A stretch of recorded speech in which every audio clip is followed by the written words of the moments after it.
Hello everyone, welcome to my online classroom, and today in this video we are going to continue the same chapter of class 12, third chapter politics of land development. इससे पहले देखिए मैंने previous video में आपको page number 48 तक explain कर दिया था। आज हम पढ़ने वाले हैं पेज नंबर 49 से। और मैं आपको बता दूं वीडियो स्टार्ट करने से पहले कि इस चैनल पे आपको क्लास 6 से लेकर 12 तक का सारा स्टडी मटेरियल मिल जाएगा सोशल साइंस का।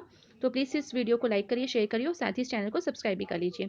तो देखिए हम डेवलपमेंट की बात करते हैं कि किस तरह के मेन इशूज थे इकोनॉमिक डेवलपमेंट से रिलेटेड और किस तरह के लीडर्स ने, जो पॉलिटिकल लीडर्स थे, उन्होंने क्या क्या काम किए। अब देखिए आ रहा है इस पैरा में बताया गया है कि जब आज़ादी के समय की बात थी, ठीक है, जो on the eve of independence, आज़ादी के समय के वक्त की जो बात है, उस टाइम क्या था, इंडिया के पास दो मॉडल्स थे मॉडर्न डेवलपमेंट के कि किस तरह के डेवलपमेंट को वो फॉलो करें। तो इसमें एक था आपका लिबरल कैपिटलिस्ट मॉडल, जो कि काफ़ी ज़्यादा कनेक्टेड था यूरोप से, और इसके साथ ही देखिए और यूएस से। और जो सोशलिस्ट मॉडल था वो था यूएसएसआर का, ठीक है। तो अब इनको ये चुनना था कि वो किस तरह के मॉडल को फॉलो करें, या वो लिबरल कैपिटलिस्ट मॉडल को फॉलो करें या फिर वो सोशलिस्ट मॉडल को फॉलो करें। तो यहाँ से आपका ये इंपॉर्टेंट कंटेंट बन जाता है कि किस तरह के दो मॉडल्स के ऑप्शन थे इंडिया के पास जिसको वो फॉलो कर सकता था। तो फर्स्ट है आपका लिबरल कैपिटलिस्ट और आपका सेकंड है सोशलिस्ट मॉडल। तो जहाँ तक देखा जाए तो इन टू आइडियोलॉजीज की बात की जाए तो आपने काफ़ी कुछ पढ़ा हुआ है कोल्ड वॉर के टाइम में इन दो सुपर पावर्स के बीच में किस तरह की बात थी, किस तरह की आइडियोलॉजीज पाई जाती थी। तो यहाँ पे इंडिया जो है काफ़ी ज़्यादा इम्प्रेस था सोवियत मॉडल ऑफ डेवलपमेंट से, मतलब सोशलिस्ट मॉडल से, ठीक है। अगर सोवियत मॉडल ऑफ डेवलपमेंट की बात हो रही तो वास्तव में आपके यहाँ पे बताया जा रहा है कि इंडिया वास्तव में किस तरह के मॉडल से इंस्पायर था, तो वो था सोशलिस्ट मॉडल से। तो इसके अकॉर्डिंग दिस इंक्लूडेड, तो इसके इस तरह के जो मॉडल था, जो सोशलिस्ट मॉडल था, इसमें ये नहीं कि सिर्फ कम्युनिस्ट पार्टी के इंडिया के जो लीडर्स थे वो इन्वॉल्व थे या इंटरेस्टेड थे, बल्कि जो सोशलिस्ट पार्टी थी वो भी इंटरेस्टेड थी। यहाँ तक कि जो लीडर्स थे नेहरू, वो भी इसमें काफ़ी इंटरेस्टेड थे जो कांग्रेस से थे। तो इसके साथ ही देखिए काफ़ी जो ज़्यादा जो लोग थे, जैसे they were very few supporters of the American style capitalist development. But जो अमेरिकन स्टाइल जो कैपिटलिस्ट डेवलपमेंट वाली जो थ्योरी थी, उसके लिए बहुत ही कम लोग यहाँ पे सपोर्टर्स थे, बहुत ही कम लोग थे जो इसके सपोर्ट में थे। ज़्यादातर जो थे वो सोवियत मॉडल ऑफ डेवलपमेंट के सपोर्ट में थे। इसके साथ ही काफ़ी ज़्यादा ब्रॉड कॉन्सेंसस आप देखेंगे कि किस तरह से डेवलप हुआ during the national movement. National leaders का एक क्लियर था कि that the economic concerns of the government of free India would have to be different from the narrowly defined commercial functions of the colonial government। तो उनका ये तो एक clear point था कि जिस तरह से ब्रिटिशर्स ने यहाँ पे जो कॉलोनियल गवर्नमेंट ने इंडिया पे रूल किया, उनकी जो पॉलिसीज थी, प्लान थे डेवलपमेंट से रिलेटेड, उनसे तो बिल्कुल जो इंडिया के नेशनल लीडर्स हैं उनके जो प्लान होंगे इंडिया की कंट्री को लेके, यहाँ के डेवलपमेंट को लेके, इकोनॉमिक डेवलपमेंट को लेके, वो आइडियाज़ जो हैं वो बिल्कुल डिफरेंट होंगे, उनसे नहीं मिलते जुलते होंगे। इट वॉज उन ये भी था कि ये भी एक क्लियर चीज़ थी कि बहुत सारे टास्क थे यहाँ पे इकोनॉमिक डेवलपमेंट को करने के साथ ही, जैसे पॉवर्टी एलिवेशन, पॉवर्टी को दूर हटाना, गरीबी हटाना यहाँ पे, साथ ही सोशल और इकोनॉमिक रीडिस्ट्रीब्यूशन करना वॉसिंग की बहुत ही प्राइमरली रिस्पॉन्सिबिलिटी थी गवर्नमेंट की। साथ ही काफ़ी ज़्यादा डिबेट्स भी उनके बीच में हुए और कुछ इंडस्ट्रियलाइजेशन भी देखा गया है कि हाँ एक प्रेफर्ड पाथ किया गया कि हाँ इंडस्ट्रियलाइजेशन किया जाए। और कुछ अदर्स ने भी ये सजेस्ट किया, क्योंकि ऐसा नहीं कि सिर्फ इंडस्ट्रियलाइजेशन में ही आप सारी आप उसको सुधार कर दो, आप ग्रोथ कर दो, बट आपको एग्रीकल्चर में भी इंप्रूवमेंट करना है। अगर क्योंकि इंडिया देखिए, इंडिया तो हमेशा से एक एग्रीकल्चर कंट्री रहा है, यहाँ की बहुत सारी जो पॉपुलेशन है वो आज भी एग्रीकल्चर पे डिपेंड है अपने लाइवलीहुड को अर्न करने के लिए। तो ये नहीं कि सिर्फ आप इंडस्ट्रीज को डेवलप करिए, बट आप एग्रीकल्चर को भी डेवलप करिए। साथ ही आपका मेन प्रायोरिटी जो है वो एलिवेशन होना चाहिए रूरल पॉवर्टी का, कि जो गाँव के इलाकों में जो इतना गरीबी है उसको भी हटाया जा सके। और ये तभी पॉसिबल है कि आप शहरों में तो इंडस्ट्रीज लगा दोगे, पर आप गाँव में क्या करोगे? तो क्योंकि गाँव में तो ज़्यादातर एग्रीकल्चर ही होता है। तो एग्रीकल्चर में अगर आप डेवलपमेंट कर दोगे तो शायद उससे जो रूरल पॉवर्टी है वो काफ़ी हद तक दूर हो जाएगी। ठीक है, तो अब देखिए क्या प्लानिंग की गई। तो अब जो नेक्स्ट पैरा हमारा आ रहा है वो प्लानिंग से रिलेटेड है। तो किस तरह की इंडियन गवर्नमेंट ने किस तरह की प्लानिंग वहाँ पे की। तो इस तरह के वेरियस डिफरेंसेस तो हमेशा ही रहते हैं। देखिए जब भी सरकार बनती है, जब भी किसी तरह की बात की जाए, तो 10 लोग हैं तो 10 लोगों का व्यूज़ और ओपिनियंस तो अलग होता ही है। तो इन सारे डिफरेंसेस को हटा के अब जो पूरी की पूरी सहमति है, जो कंसेंसस है, वो एक पॉइंट पे तो जरूर सहमत हुए कि जो डेवलपमेंट है could not be left to private actors, that there was the need for the government to develop a design और प्लान फॉर डेवलपमेंट। तो ये जो डेवलपमेंट की बात है, ये तो इन सब लोग इस बात पे तो इतने एग्री जरूर हुए कि देखिए जो डेवलपमेंट है वो प्राइवेट लोगों पे नहीं छोड़ सकते हैं, ठीक है। इंडिविजुअल्स जो होते हैं, तो प्राइवेट जो एक्टर्स होते हैं उन पे हम नहीं छोड़ सकते हैं, इंडस्ट्रियलिस्ट हो जो होते हैं उन पे नहीं छोड़ सकते हैं, बट ये काम किसको देना चाहिए? गवर्नमेंट का काम है कि वो पूरा का पूरा डिज़ाइन करे, प्लान करे, किस तरह के जो डेवलपमेंट है वो उन्हें अपनी कंट्री में लानी है, तो इस तरह के प्लान को डेवलप करें। इसके साथ ही उन्होंने जो पूरा का पूरा आइडिया दिया प्लानिंग का, as a process of rebuilding economy and a good deal of public support in the 1940s and 1950s all over the world. तो इनफैक्ट उन्होंने पूरा का पूरा आइडिया दिया किस तरह की प्लानिंग करनी है, किस तरह के प्रोसेस को रीबिल्ड करना है, इकोनॉमी को किस तरह से अर्न करना है, और ये एक काफ़ी गुड डील साबित होगी जो पब्लिक सपोर्ट इनको मिल जाए जिस तरह से मिला था 1940s और 1950s में all over the world.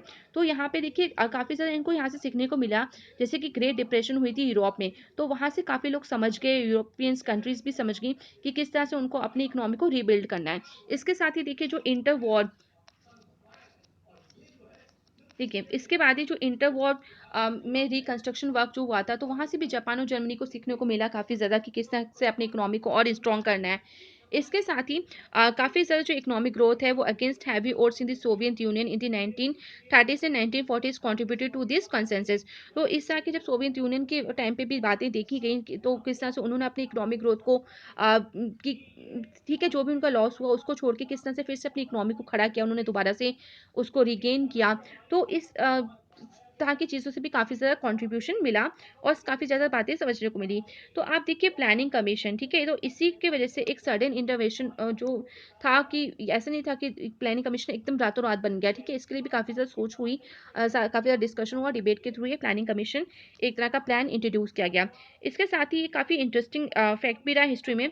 We commonly assume that private investors such as industries जो हैं, बिग बिज़नेस एंटरप्रेन्योर्स हैं and are averse to ideas of planning. They seek an open economy without any state control in the flow of capital. तो इस तरह के जो businessman होते हैं, इंडस्ट्रीज होते हैं, वो तो अपना अपना फ़ायदा करने चाहते हैं, इकोनॉमी को और रेज करना चाहते हैं, और वो चाहते हैं कि किसी तरह का स्टेट का कंट्रोल ना हो, ठीक है? जो भी फ्लो है कैपिटल का, जो भी पैसे का लेन देन है, वो आराम से हो, बिना किसी लिमिटेशंस के, बिना किसी रुकावट के, जो कि गवर्नमेंट उन पे कोई रुकावट ना लगाए, ना ही कोई किसी तरह का इंटरफेरेंस लगाए। तब वो जाके एक फ्री ट्रेड कर सकते हैं और ज़्यादा पैसा कमा सकते हैं। That was not what happen here. तो पर ऐसा यहाँ पे नहीं हो पाया। जो सेक्शन था पूरा का पूरा जो बिग इंडस्ट्रीज का, उन्होंने मिलजुल के, ठीक है? तो इंडिया में ऐसा कुछ नहीं हुआ, उन्होंने अपना खुद का मेथड यूज़ किया। उन्होंने क्या किया, जितने भी बिग इंडस्ट्रीज थे वो सब मिले 1944 में, और उन्होंने एक जो ज्वाइंट आपस में मिलके एक ड्राफ्ट किया, एक ज्वाइंट प्रपोजल को ड्राफ्ट किया, और उसमें ये सेट कर दिया, एक पूरी के पूरी प्लान इकोनॉमी बनाई और उसको कंट्री में दी गई, कंट्री के लिए लागू की गई, और इसी प्लान को उन्होंने बोला बॉम्बे प्लान, ठीक है? ये आप मार्क कर लीजिए, यहाँ से आपका 1 मार्क क्वेश्चन बन जाएगा कि बॉम्बे प्लान किसको कहते हैं। तो बॉम्बे प्लान कहते हैं जो बिग इंडस्ट्रीज थे वो सब मिलके आए 1944 में, उन्होंने एक ड्राफ्ट किया, एक ज्वाइंट प्रपोजल, जिसमें वो सेटअप करने वाले हैं plan economy in the country. तो इसको इन्होंने बॉम्बे प्लान के नाम से बोला। तो देखिए बॉम्बे प्लान क्या चाहता था, तो बॉम्बे प्लान चाहता था कि स्टेट जो है वो काफ़ी ज़्यादा मेजर इनिशिएटिव्स ले इंडस्ट्रियल एरियाज़ में और अदर इकोनॉमिक इन्वेस्टमेंट्स वाले एरियाज में भी ध्यान दें। तो that's from left to right, अगर हम देखा जाए और इसके लिए देखिए जो लेफ्ट टू राइट पूरे देखा जाए तो planning for development was the most obvious choice for the country after independence. तो इस बात के लिए सभी लोग सहमत थे, और ये भी था कि इंडिपेंडेंस के बाद सबसे जो मेन एम है वो है प्लानिंग करना डेवलपमेंट के लिए। सून उसके बाद ही देखिए आफ्टर इंडिया जब इंडिपेंडेंस हुआ तो प्लानिंग कमीशन एकदम आ गया, और प्लानिंग कमीशन में जो प्राइम मिनिस्टर होता है वो इसका चेयरपर्सन था। साथ ही it became the most influential and central machinery for deciding what path and strategy India would adopt for its development. और इसके साथ ही देखिए प्लानिंग कमीशन का मेन क्या एम था, देखिए इसका चेयरपर्सन की बात होगी तो चेयरपर्सन प्राइम मिनिस्टर हो गए, और साथ ही जो इसका मेन एम क्या है, तो इसका मेन एम है कि किस तरह से सेंट्रल मशीनरी पूरी लागू करें और ताकि वो डिसीजन ले सकें, करेक्ट पाथ और स्ट्रैटेजी बनाई जाए इंडिया के लिए जिस जो कि अडॉप्ट कर सके डेवलपमेंट को, ज़्यादा से ज़्यादा डेवलपमेंट को, विकास को ये अडॉप्ट कर सकें। इसके बाद देखिए अर्ली इनिशिएटिव्स, क्या अर्ली इनिशिएटिव्स लिए गए, किस तरह के प्रोग्राम्स बनाए गए, तो इसके प्लानिंग कमीशन के अंतर्गत ही देखिए एज इन द यूएसएसआर, जिस तरह से यूएसएसआर में वर्क होता है उसी तरह से यहाँ भी जो प्लानिंग कमीशन था इंडिया का, उन्होंने ऑप्टेड किया 5 ईयर प्लान स्टार्ट किए, ठीक है? इसको आप शॉर्ट फॉर्म में FYP बोल सकते हैं। तो 5 ईयर प्लान इंट्रोड्यूस किया, और इसमें आइडिया बहुत सिंपल था कि जो गवर्नमेंट है इंडिया की वो प्रिपेयर करेगी एक तरह का डॉक्यूमेंट जिसमें काफ़ी तरह के प्लान्स होंगे, किस तरह के प्लान होंगे related to the income and expenditure for the next 5 years, कि नेक्स्ट 5 साल में, क्योंकि देखिए 5 ईयर प्लान है तो इट मीन्स ये 5 साल के लिए काम करेगा, 5 साल तक के लिए जो भी प्लान आप बना रहे हो उसके लिए काम कर लेगा ये। तो इस तरह के डॉक्यूमेंट में उन्होंने पूरा प्रिपेयर किया कि अगले 5 सालों में किस तरह की इनकम का सोर्स क्या होंगे, किस तरह से इनकम कमाई जाए और किस कहाँ कहाँ पे खर्चे करने हैं हमें। तो ये पूरा इन्होंने प्लान बनाया।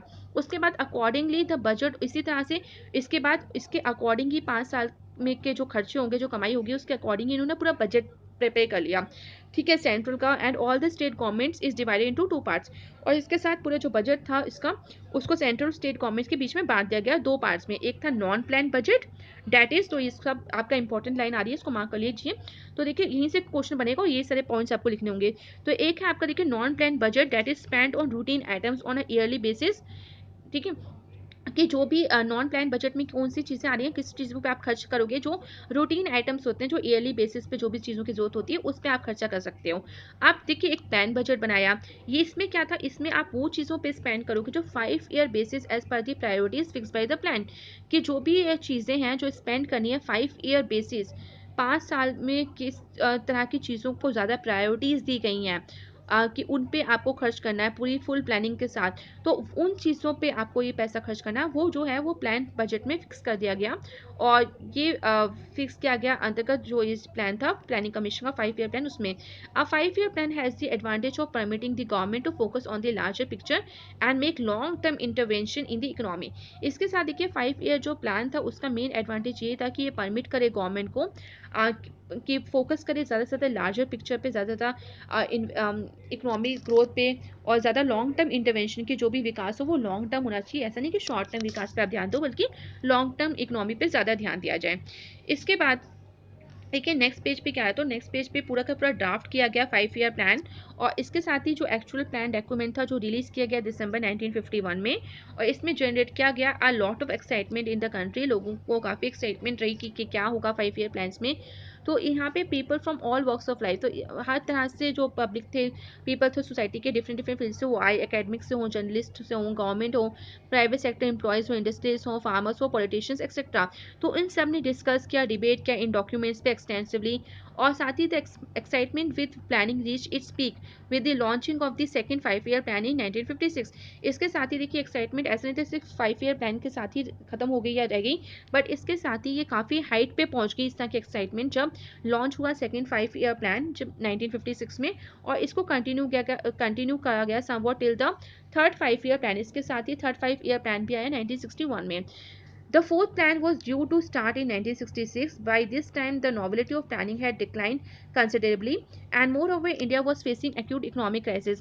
और देखिए फोर्थ जब प्लान आने वाला था, तो जब स्टार्ट हुआ था 1966 में, तो उस टाइम थोड़े से प्रॉब्लम होने लगी, स्टार्ट होने लगी, और काफ़ी सारे इंडिया में जो है एक्यूट इकोनॉमिक क्राइसिस भी हुए जो उनको फेस करने पड़े। जो गवर्नमेंट है उन्होंने डिसाइड किया कि वो एक प्लान हॉलीडे बनाएंगे, और through many criticism emerge both about the process and the priorities of this plans, the foundation of India's economic development was firmly in place by then. और इसके साथ ही काफ़ी ज़्यादा क्रिटिसिज्म भी इनको सहना पड़ा, बट इन्होंने अपने जो प्लान्स हैं उसको प्रायोरिटीज़ पे रखा, किस तरह से फाउंडेशन, क्योंकि इनका प्रायोरिटी यही था कि फाउंडेशन इनको स्ट्रॉन्ग करना है, इकोनॉमिक डेवलपमेंट को ज़्यादा ध्यान में रखना है, उसी पे इनको काम करना है। सो आई होप आपको क्लियर हो गया होगा यहाँ तक। फिर देखिए आप आ रहा है जो फर्स्ट 5 ईयर प्लान की, फर्स्ट 5 ईयर प्लान में इन्होंने किस तरह के काम किए, किस तरह के कामों पे ध्यान दिया। तो देखिए फर्स्ट 5 ईयर जो है उसमें आपको ईयर याद रखना है, ये 1951 में स्टार्ट हुआ था। 1951 से 1956 का फर्स्ट 5 ईयर प्लान था, प्लानिंग कमीशन के अंतर्गत जो स्टार्ट किया था। और इसने काफ़ी सॉर्ट आउट किया था जो भी get the countries economy out of the cycle of poverty, कि पॉवर्टी से निकल के ज़्यादा से ज़्यादा डेवलपमेंट, कंट्री की इकोनॉमिक ग्रोथ की जाए। इसमें जो के एन राज थे वो यंग इकोनॉमिस्ट जो थे वो इन्वॉल्व थे इस पूरे प्लान को ड्राफ्ट करने के लिए, और argue that India should hasten slowly for the first 2 decades as a fast rate of development might endanger democracy. कि इनका ये कहना था कि धीरे धीरे अगर आप ग्रोथ देखो तो ठीक है, 2 दशकों में जो भी ग्रोथ हो रही है वो ठीक है, बल्कि अगर आप ज़्यादा फास्ट रेट कर दोगे डेवलपमेंट का तो हो सकता है कि वो इंडिया की जो डेमोक्रेटिक सिस्टम है उसके लिए खतरा बन जाए। तो 5 ईयर जो प्लान ये हुए तो इसको एड्रेस किया गया मेनली यहाँ पे एग्रीएन सेक्टर, देखिए जो एग्रीकल्चर है, ठीक है, उस पर ज़्यादा इंप्रूवमेंट हो। और इसमें किस तरह की इंप्रूवमेंट है, इंक्लूडिंग इन्वेस्टमेंट, किस तरह का कहाँ पे पैसा लगाया जाए, जो डैम्स हैं और इरीगेशन फैसिलिटीज़ में ज़्यादा पैसा लगाया जाए और एग्रीकल्चर को ज़्यादा इंप्रूव किया जाए। तो agriculture sector was hit hardest by partition and needed urgent attention. तो पार्टीशन के टाइम हुआ कि एग्रीकल्चर सेक्टर काफ़ी ज़्यादा बर्बाद हुआ, और अब इस पे आपको एक अर्जेंट अटेंशन देने की जरूरत थी। इसके लिए काफ़ी लार्ज स्केल पे प्रोजेक्ट्स बनाए गए इस 5 ईयर प्लान के अंतर्गत, और भाखड़ा नागर पैटर्नाकल डैम कंस्ट्रक्ट किया गया ताकि इरिगेशन फैसिलिटीज़ प्रोवाइड की जाए और प्रॉब्लम सॉर्ट आउट की जाए इरिगेशन से रिलेटेड। और जो ये प्लान था पूरा आइडेंटिफाई किया गया पैटर्न ऑफ लैंड डिस्ट्रीब्यूशन किस तरह से कंट्री में है, उसके अकॉर्डिंग ये प्रिंसिपल जो ऑब्स्टेबल था, कोई भी रुकावट थी वे में जो एग्रीकल्चर ग्रोथ में, तो उसको दूर करने के लिए यहाँ पे भाखड़ा नागल डैम बनाया गया। और इनका मेन फोकस ये भी था कि किस तरह से लैंड रिफॉर्म किया जाए, ठीक है, इरिगेशन तो किया जाए, डैम्स कंस्ट्रक्ट करके उस प्रॉब्लम को सॉर्ट आउट किया जाए। साथ ही इनका फोकस लैंड रिफॉर्म्स पे भी था इन 5 साल के 5 ईयर प्लान में, कि ज़्यादा से ज़्यादा लैंड को रिफॉर्म किया जाए। और जो बेसिक एम था प्लानर्स का वो ये भी करना था कि क्या रेस करें लेवल, जो नेशनल इनकम का लेवल है उसको भी रेस किया जाए, उसको ज़्यादा बढ़ाया जाए, ताकि लोग जो हैं आगे चल के फ्यूचर में इतना पॉसिबल हो कि वो इतना कमाएं कि अपना डेली एक्सपेंडिचर में स्पेंड भी करें और ज़्यादा से ज़्यादा पैसों को सेव भी कर सकें। और इसके साथ ही देखिए बेसिक लेवल जो भी होता है स्पेंडिंग का was very low in the 1950s, it can not be reduce any more. उस पहले ही 1950s तक काफ़ी लोग काफ़ी कम लेवल हो गया था पैसा खर्च करने का, तो अब इससे ज़्यादा आप नहीं कम कर सकते हो लोगों से। So the planners sought to push savings up. तो अब प्लानर्स का यही था मेन मोटिव कि वो इतना वेरियस सोर्सेज दे दें लोगों को, इकोनॉमिकल ग्रोथ हो जाए कि लोग अब सेविंग्स कर सकें, क्योंकि इससे पहले वो बहुत ज़्यादा खर्चा कर चुके हैं। तो that too was difficult as the total capital stock in the country was rather low compare to the total number of employable people. तो पर ये कंडीशन इतनी ईजी नहीं थी इस सिचुएशन, क्योंकि ये बहुत ही डिफिकल्ट था। जो भी टोटल कैपिटल स्टॉक था कंट्री का वो बहुत ही ज़्यादा लो था अगर आप कंपेयर करो total number of employable people जो लोग काम करते हैं। तो नेवरदलेस इसके बावजूद भी जो पीपल्स की जो सेविंग है वो बढ़ी नहीं। जो फर्स्ट फेज आप देखोगे प्लान के अकॉर्डिंग तो इतनी उनकी सेविंग बढ़ी नहीं। और end of the third 5 year plan तक अगर देखोगे तो शायद थोड़ी ग्रोथ ही, अदरवाइज इतनी ज़्यादा उनकी सेविंग नहीं हुई। But the rise was not as spectacular as was expected at the beginning of the first plan. Later, from the early 1960s till the early 1970s, the proportion of savings in the country actually dropped constantly. तो इसके बाद भी जो savings आप देखोगे तो वो इतनी ज़्यादा हुई नहीं, धीरे धीरे वो और भी ज़्यादा गिरती गई। तो इससे मतलब हमें समझ में आ जाता है कि जो भी प्लान्स यहाँ तक बने, थर्ड प्लान तक भी अगर देखा जाए तो इतनी ग्रोथ यहाँ पे हुई नहीं। और पॉवर्टी जिसे बोला कि पॉवर्टी एलिवेशन कर दें, तो शायद वो तो अभी तक नहीं हुआ है, ठीक है। तो आप देख सकते हो कि ये जो प्लान्स हैं इतने सक्सेसफुल नहीं रहे, तो आगे क्या, क्योंकि एग्रीकल्चर में जितना इन्होंने वर्क किया वो तो इम्प्रूव नहीं हुआ। तो अब इसके आगे हम पढ़ेंगे रैपिड इंडस्ट्रियलाइजेशन। शायद रैपिड इंडस्ट्रियलाइजेशन की वजह से शायद कुछ प्रोग्रेस हुई हो, और किस तरह का चेंज हुआ या नहीं हुआ, क्या पॉवर्टी एलिवेशन हुआ या नहीं हुआ, तो इसके टॉपिक के बारे में हम जानेंगे और इसको मैं अपनी नेक्स्ट वीडियो में एक्सप्लेन करूंगी। So thank you everyone and please like share and subscribe this channel for more updates.